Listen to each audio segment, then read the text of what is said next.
Mari kita sebagai pengelola dia dalam perjalanan perjuangan, maka ada pendidikan umum. Hal ini kami teringat Mbah Yai pernah dawuh pada waktu pengajian Ahad pagi kalau nggak salah, pada sambutan oleh pusat, dan di situ pendidikan melaksanakan tugas itu. Kemudian uraikan tentang pendidikan. Kemudian Mbah Yai mengomentari hal itu, diantaranya ya putar-putar pengamal. Jadi nanti pasti sekolah umum. Mendingan di kedua ini ada sekolah umum, ada kewahidiannya. Ini diantaranya itulah Mbah menyampaikan tentang hubungan pendidikan. Dan dalam perjalanan perjuangan fafirillallah wa rasulihi sallallahu alaihi wasallam, kita menghadapi berbagai macam keadaan di luar kita, status sosial, berbagai macam karakter orang, maka kita harus yu'ti kulladzi haqqin haqqah. Mungkin kalau kami tidak salah, yang harus kita kejar adalah sistem lillah billah li rasul bi rasul. Sebagai umat Islam, sebagai bangsa Indonesia yang memiliki kenikmatan falsafah Pancasila, sila pertama adalah ketuhanan yang Maha Esa.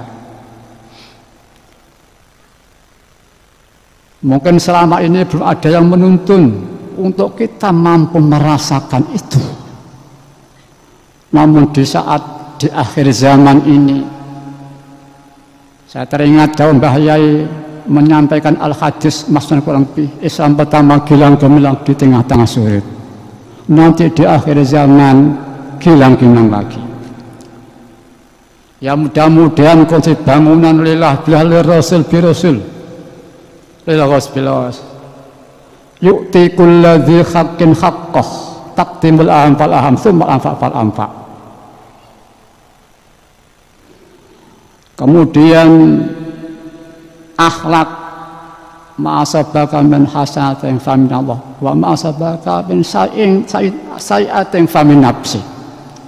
Ini konstruksi bangunan nilai akhlak yang ditanam oleh Allah mulai Nabi Adam sampai Al-Quran disebutkan, yaitu sesuatu yang menimpa dirimu berupa kebaikan, sandarkanlah, rasalah, sandarkan itu dari Allah Subhanahu wa Ta'ala.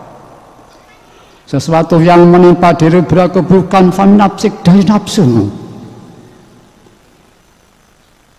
Maka Nabi Adam pada waktu itu Allah memberi akhlak beliau secara syariat, lupa maka nyandung buat khuldi.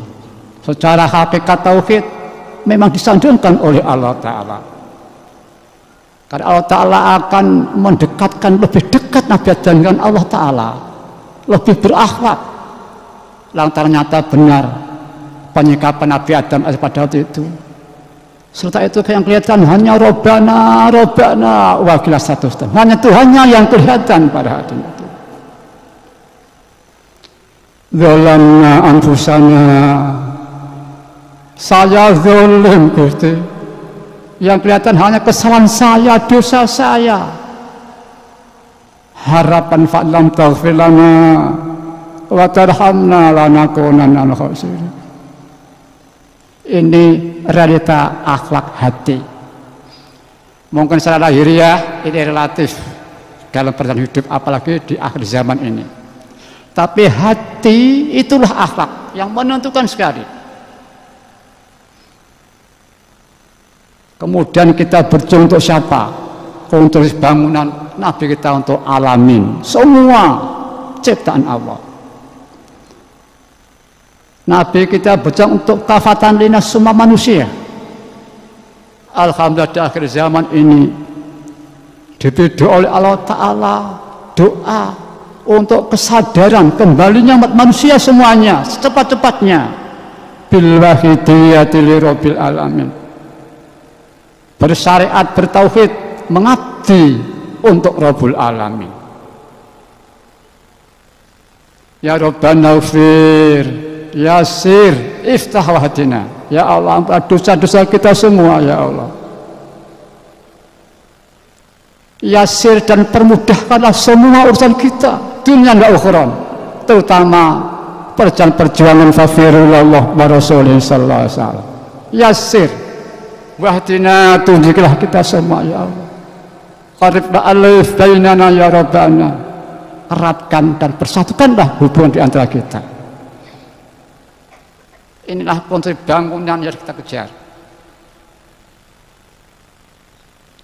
Akhlak adalah di samping tadi terus ada lalu ukhuwah adalah qalbun wahid.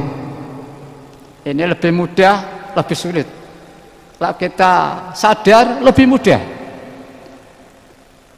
karena hanya hati satu hati, sedang kita punya tugas hidup berbagai macam kehidupan. Maka dengan qalbun wahid lebih mudah. Suatu contoh misalkan seorang dokter dengan seorang petani, ini kalau runcang-runcung ya ini justru terbengkalai tugasnya sebagai dokter dan sebagai petani. Tapi dengan qalbun wahid satu hati sebagai satu bangsa yang memiliki falsafah Pancasila dan sila pertama ketuhanan yang Maha Esa. Namun di dalam suatu ukhuwah persaudaraan umat Islam kal jasadil wahid, mengamal qalbun wahid satu hati, tentunya kita juga memahami kita tugas kita harus kita konsisten dan konsekuen. Apa yang telah kita miliki, yang kita punya tugas nurani, kewajiban budi nurani. Para hadirat yang kami hormati, itulah tentang porsi nilai. Ya, karena belum ada yang menuntun dan kemauan manusia yang diliputi oleh manusiawi zalim dan sebagainya, maka kesulitan manusia untuk mengejar itu walaupun sesaat, sehingga prakteknya belum pernah dirasakan.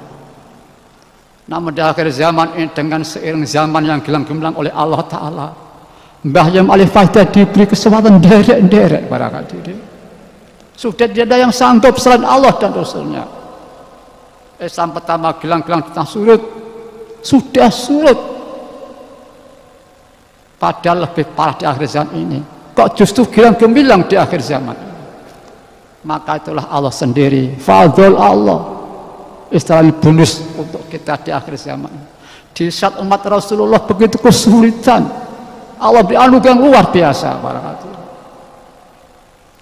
Dan ma'rifah ihtiyah dengan tanggung jawab beliau dan kesungguhan beliau, nyukuri kemampuan yang ada pada beliau. Maka tahun 1959 beliau diberi mendapat alat supaya derek-derek ikut-ikut memperjuangkan mental masyarakat dengan batinnya. Inilah konstruksi bangunan lillah alfa untuk alamin, untuk manusia, akhlak baik Allah, dari Allah, buruk nafsuku dan qalbun wahid. Tentang nilai ikhlas tadi kita sering mendengar ulama, ikhlasul arifin, ikhlasul muhibbin, ikhlasul abidin.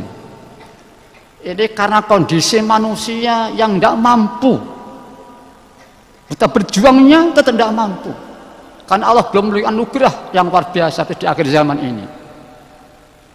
Maka Allah ada kemurahan melewati para hamba yang soleh, yang berjuang. Maka para alim mengatakan ada 3 status ikhlas: ikhlas arifin, muhibbin, dan abidin. Mari para hadirat, dan ini yang dimasalahkan para ulama itu wajah kedurun Itu amal orang atasan sana, bukan kita-kita ini. Seolah-olah tidak ada kemampuan, apa artinya kita mengamalkan? Ini dari alam manusiawi, walaupun syariah tinggi, tapi ini paduannya bukan tauhid, tapi manusiawi. Maka tidak paham para hadirin. Padahal secara teori praktek dan logika kita buktikan. Ya maaf, ini sering saya matur ya. Mungkin katakan 21 detik atau 7 detik. Hati hanya fokus ingat Allah semata-mata. Hanya untuk Allah semata-mata, lillah lain tidak. Alam semesta dirinya, perbuatannya Allah. Bisa.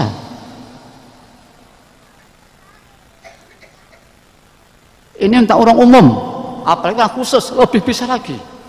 Orang umum yang punya akal bisa, walaupun hanya 1 detik, 7 detik.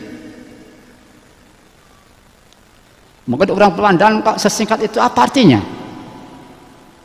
Para hadirin, ini ada sabda Tuhan dalam hadis qudsi, emas dan kurang lebih. Ikhlas itu siri setengah daripada